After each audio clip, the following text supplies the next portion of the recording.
Hey Internet, this is Will, and today we are talking about the news that was very interesting to me today. Hopefully you guys stick around and enjoy.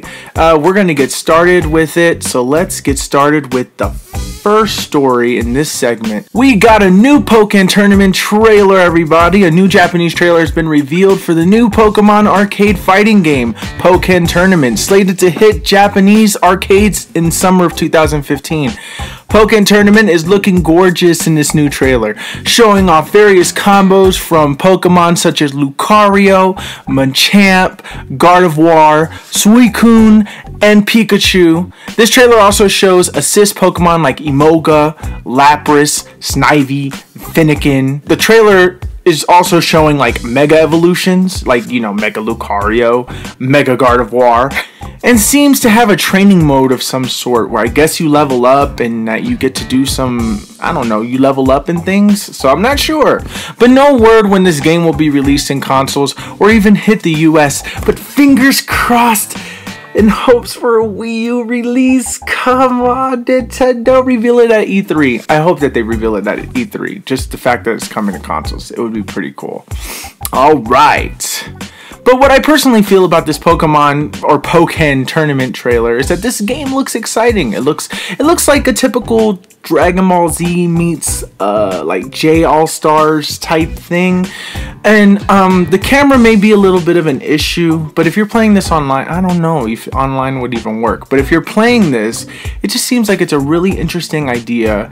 And it's a way to make Pokemon battles feel realistic and not just turn-based. So I think that this is a really good exception for that. This isn't the Pokemon game that I personally would want. I wanted like an adventure game, like pretty much like the GBA game. I don't mind a turn-based thing, but I wanted it to be in like, you know, Wii U graphics, PlayStation 4 graphics, whatever graphics. But I just wanted it to be that. And unfortunately, this isn't that, but I'll take it. I'll take it. Anything Pokemon, I'll take it. Install sizes for Xenoblade Chronicles X and 3D. Do you plan on getting Xenoblade Chronicles X digitally? Well, I hope you have a big hard drive, because I have some bad news. For you planning to download the digital version of Xenoblade Chronicles, the Wii U, you will need 22.7 gigabytes to install on the system, making it one of the biggest Wii U games in history. Do you also own a shiny new 3DS XL? I mean, if you do, this is good news for you. So, yeah, it's not so bad in this one. The size of the 3DS version of Xenoblade Chronicles 3D will be 3.6 gigabytes in total. But if you don't own a new 3DS, unfortunately, this is the new 3DS exclusive. Yeah, new 3DS XL exclusive, shall I say. So if you have a 3DS XL or any of that stuff, way to make things confusing, Nintendo. But yes, if you are brand new into the gaming market and Xenoblade Chronicles was the reason why you bought a 3DS and you bought like a cheaper one, unfortunately this game will not work for that one. So what you need to do is that you need to get a new 3DS XL and you'll be able to play Xenoblade Chronicles 3D. So, sorry about that. But there's a deal on GameStop right now that if you did purchase a 3DS, unfortunately, you're not going to get your full credit back unless if you have the receipt. But some stores are really finicky about picking some stuff back, so unfortunately, it looks like you're stuck with the 3DS. So you can trade it into GameStop, and GameStop will give you $100, but you need to buy another charger because this new 3DS XL does not come with a charger, and this really sucks. A Golden Mario Amiibo poster from Walmart has been spotted. We find out that this gold Amiibo is actually an exclusive to Walmart. The Gold Mario Amiibo, there was a poster that was spotted in Walmart showing a golden Mario Amiibo, and if you look closely at it, the poster, you will find that the golden Mario will be a Walmart exclusive. The poster looks legit. You know, I'm gonna tell you this, the poster looks legit, but no official word from Nintendo, so we don't know, but it looks legit to me. I think that this is an exclusive. Nintendo did talk about more Amiibo exclusives, which is a stupid, idiotic idea, but whatever, at this point, I don't care. In Microsoft news, a March update to add screenshot and report spam features. So, for example, the release is in March, but no specific date was given yet. They also said that there's more details in the features in the description if you guys are interested. But some of the features are like you can report, you know, spam messages. So if somebody keeps spamming you, you can also put the screenshots in. You can take screenshots of, you know, pictures. You can upload them. It seems like you can upload them. They're also making transparency in the actual dashboard itself, so you can see through stuff. You can make certain screenshots your background. There's a few other things, but like I said, details in the links below. Spawn possibly in the new Mortal Kombat X game. A possible Spawn inclusion in Mortal Kombat X roster may be happening according to Todd McFarlane. He's the creator of Spawn, I'm assuming. McFarlane says that a new deal with Warner Brothers gives the company limited access to use Spawn in their games, but he adds, I don't know if they're ever going to use it. They just might squat on it. Wow, really? Squat on it? This is only a hopeful glimpse in the future, unfortunately. And also on a side note, NetherRealm Studios had a live stream, and in that live stream they said that Jade will no longer be a playable character, or is not a playable character in this game. Unfortunately, no. But he says that the spirit of Jade will be in the character in the form of Katana's moveset. So Katana will have, like, I don't know, does that mean that Katana has a staff, or that Katana will do like some sort of flashy stuff? We don't know until we find out. But for all the Jade fans out there, I feel for you. I feel for you, because she's also really good. But also in rumor news to Mortal Kombat X, we find out that possibly Predator may be seeing a DLC in the future in June, specifically, if we were to talk about it. But this looks definitely possible. I mean, Predator does look like a Mortal Kombat character. They had Freddy Krueger in Mortal Kombat 9, so it just seems like everything just works at this point. But we don't know, actually. Right now, it hasn't been specified. Ed Boon did put on his Twitter that a picture of a fan-made art of what looked like, I think it was Scorpion versus Predator, and he posted that up on his Twitter, and unfortunately, you know, he said something, oh, this is a fan made, but this would be cool if this happened. In Sony news, The Last Guardian is still in development despite the name abandonment. There was a thing that happened on a fiasco thing where Sony lost either the rights to the name, or that they just dropped the name or something. So fans obviously freaked out, myself included, that The Last Guardian was canceled. And I'm like, why did they hold us out this long? Why did they do this? But don't worry, Sony says that The Last Guardian is still in development, and that's pretty much all that they said. They just said it's still in development despite this whole entire thing. Maybe it's going to be named into something else, like, I don't know, like the little boy and the giant bird monster. I don't know. We don't know. Maybe the whole game is going to be completely different. Maybe they just started from scratch and it's not even The Last Guardian anymore. I don't know what's going on with this game. Sony says it's still in development, but how come we have yet to see another trailer? Sony, come on, give us a new trailer. What's wrong with you? Sony is going to be relying on the PlayStation 4 for future profit. Yes, because Sony sold the SOE, the Sony Online Entertainment, or is that what it was? I don't remember. The SOE. They sold that. Kaz Hirai, the CEO of Sony, is now, which I love him, he is now making this big plans for the Sony brand to get $4.2 billion by 2017 or 2018. That's their goal rate, and that's pretty high, but they're planning on possibly getting out of the TV market, the cell phone market, like everything that you can possibly think of. Sony is just getting out of there. I honestly don't know. I mean, in a way, this is a good thing. The cell phones don't sell. Their TVs don't sell. So, like, what's the point at this point? Stick with what is actually selling, and right now, that is the PlayStation 4.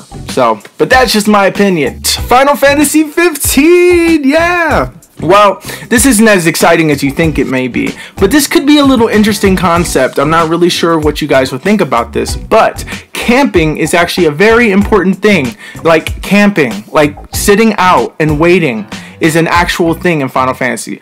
According to how the developer explains it, and from what my understanding of this is that the developer is saying that whenever your character goes into battle or fights people or anything like that, you don't gain experience unless if you camp.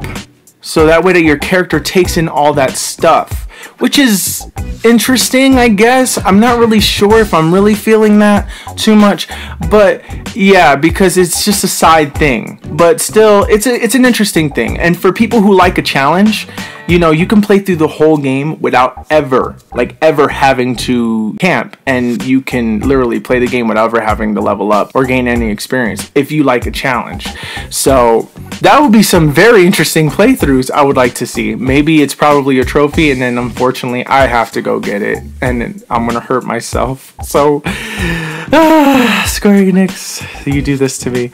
Also, they mentioned that cooking is also a thing. The character, I think his name is Ignis or Ignis, your chef and your driver.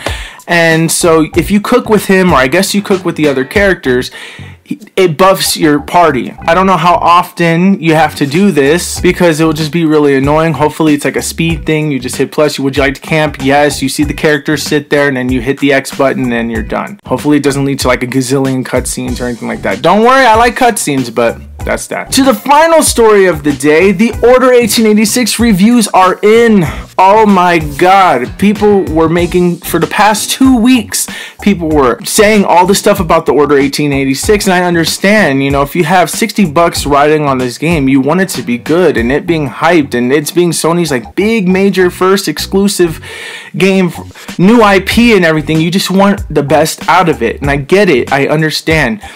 But these reviews are literally mixed. They're everywhere. They're all over the place. But a lot of them are saying the same things, but are giving it different scores, which is really interesting. So we're going to move into what every company said about it. So let's get started. Game Informer gave this a 7.75 out of 10, saying, and I'm paraphrasing, the graphics look amazing, but it comes with a price, with the lack of gameplay.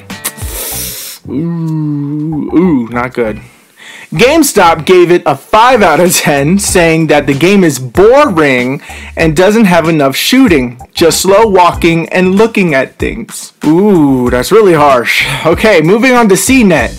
While no score has been given I read this review, this is what they say about it. The good. The Order 1886 is the best looking games around. Its fantastic dramatic performances are matched with beautifully realized alternate vision of Victorian London. The bad.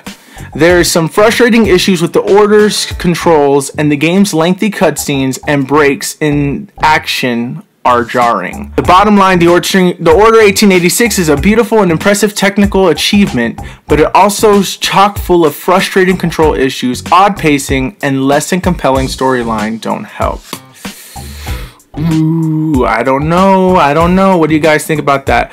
Moving on to IGN. IGN gave the game a 6.5 out of 10, and the verdict saying, the basic conflict at the heart of the Order 1886 is that considerations for the cinematic approach are prioritized above the needs of basic gameplay.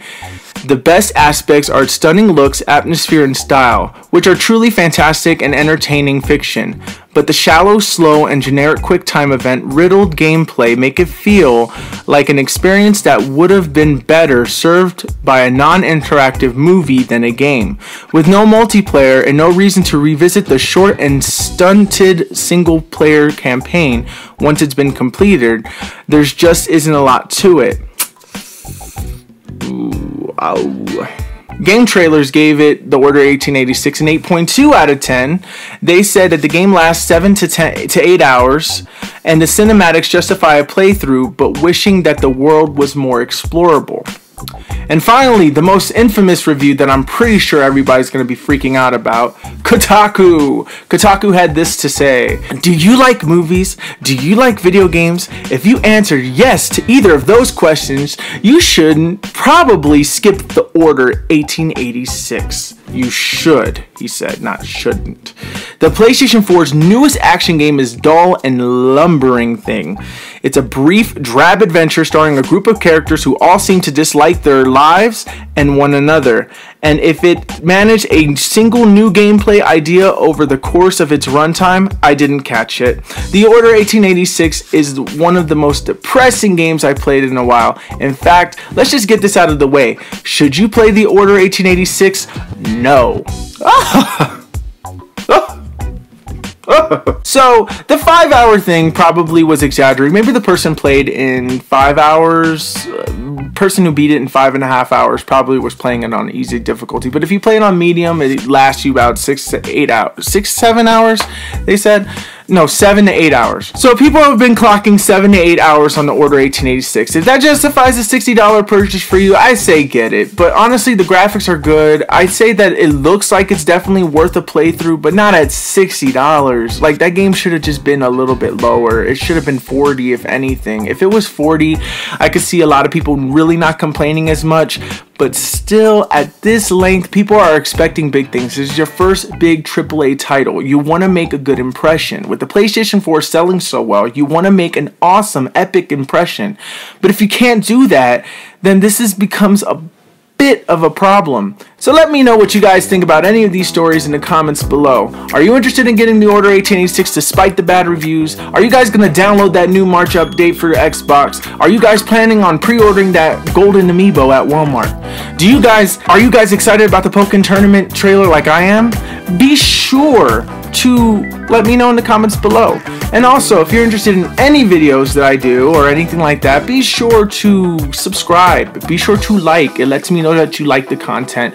And be sure to share this video so that way that you can spread the love and the news and the gossip and everything that's happening in the gaming world. And also, if you guys are interested in anything that I talked about this week, you are more than welcome to go and check the links in the description. The links will be down there to every single one of these stories, and you should have a fun time. Anyways, this is The Will of Gaming, and I'm signing off, and I will talk to you next time. Bye-bye.